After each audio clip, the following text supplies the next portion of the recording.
Congratulations. Can you hear it? Congratulations. Congratulations, not yum, yum, yum, yum, yum. You have to tell people when you're playing with these things what it's saying. Congratulations. Yes, that's clear enough. Talking tapes. We've had them in the shop for quite a few years. And incidentally, if you ever get one and put one of these on a really big silver miner balloon, I've had ones about, well, very, very big indeed. The sound is incredible because the whole of the balloon surface acts as a diaphragm and you get a much, much louder sound. Well, with these ones, they also say you can put them on cups and between your teeth to get stereo and that sort of thing. But the balloon like that is as good a way as any of making it perform. Lovely. So I've been looking at mechanical toys, mechanical sound toys, which make a noise or a voice or some music, but are done just in the old mechanical means with no computers and no chips and things. These are a set of cards, astrology cards, which we had on the website at one time. It didn't last very long because the chap ran out. But there's a whole bunch, one for each month of the year. Each of them tells you your what your character is for that particular one. I've got one here that's marked Cancer. That's my birth sign, 12th of July. So let's have a go at doing it, shall we? Let's tilt the camera to show how you set it up.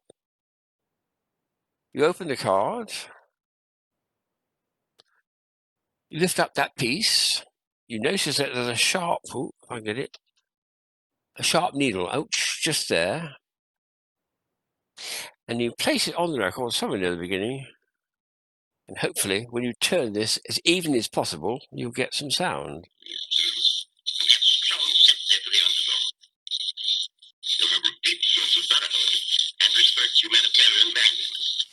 You do not mince matters.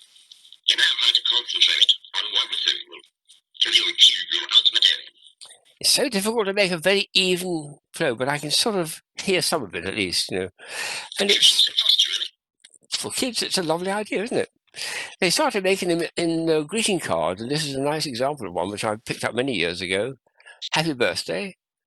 And there's the back of the record, and I haven't played this for years and years and years. I better just listen to what it says. Put that on there like that. Perhaps it's going to sing happy birthday to me or something. We'll see.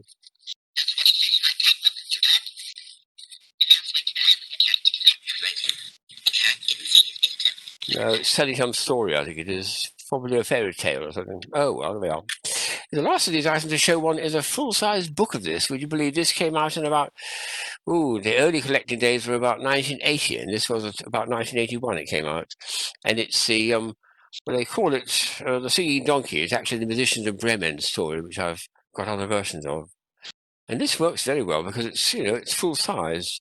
What's nice about it is it's got the record here, and then it's got pages you turn here, which you reach at the end of each page. There's a little beep noise, and it tells you to turn the page, and it brings out the story of the narrative with sound as well. I'll just do one little bit of it to show the effect. Let's turn this down a bit.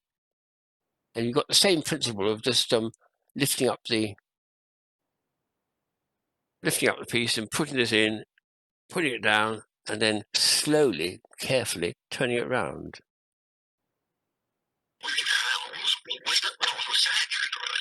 But the truth is, I am sad. You see, I run away, but I've nowhere to go.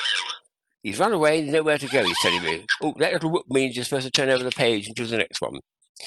Very cute idea, but very, very primitive compared with chips and things, which make acoustic sounding so much easier to do. But that's a little look into the past, I think. Something that appeals to me enormously, because it's only just appeared about last week or so, was this little snippet in the Times. Now look at this. I'll get it into focus. Did you know, son? Did you know that you can use a £5 note to play a record? Well, how about that? This is something we've got to try when we're back in the studio. I immediately grabbed a £5 note and I had a go with one of these cards here, but I have to say I wasn't getting much in the way of sound from it because well, I'm going to lift it up, otherwise it won't behave itself very well. Put it like that. The idea is to put the card there and turn the thing. But there are two troubles. One is this is too fine a groove. I need an old 78. The other is you cannot get any good sound if it's going fast and slow. It's got to be a very steady one. So fortunately, one of my colleagues has got an old gramophone which has got 78s, and I'm going to have a go. I'm beginning to think that perhaps it'll work even better with a £10 note or £20 note. What do you think?